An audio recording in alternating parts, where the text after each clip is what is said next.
Welcome to Current Affairs Reader. We are going to discuss classical languages in India. Let's get started. Classical languages.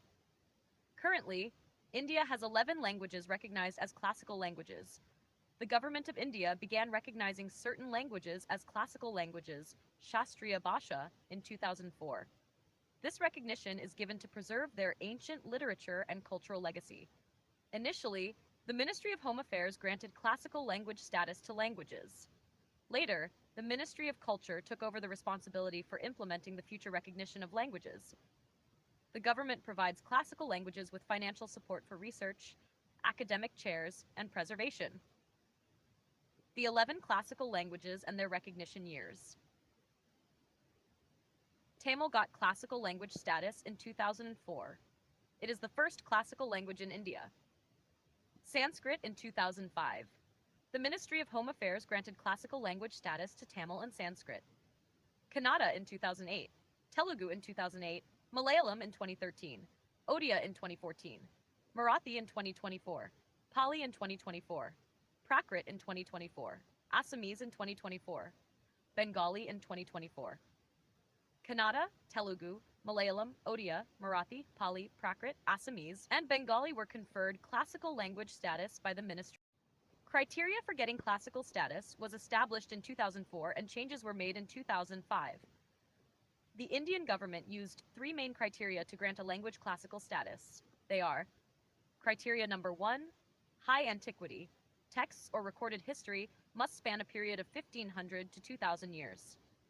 Criteria number 2, rich ancient literature. The language must possess a body of ancient literature or texts considered a valuable heritage by generations of speakers. Criteria number 3, originality. Language literary tradition must be original and not borrowed from another speech community.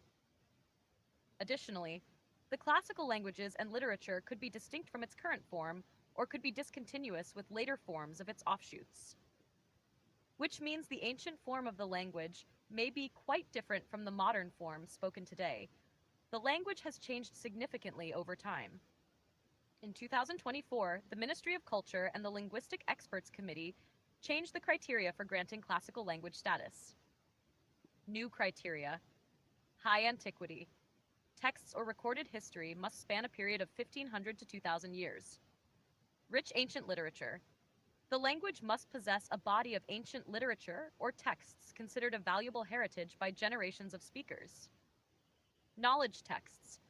Presence of foundational knowledge texts, specifically prose texts, in addition to poetry, along with inscriptional and epigraphical evidence, which means the language should contain ancient knowledge in forms of books, writings, inscriptions that prove its long history. The classical languages and literature could be distinct from its current form or could be discontinuous with later forms of its offshoots. Ministry of Culture removed the requirement of proving an original and borrowed literary tradition in 2024. Thus, with this new criteria, Marathi, Pali, Prakrit, Assamese, and Bengali languages were granted classical language status. Thank you for watching. Like, share, and subscribe for more videos.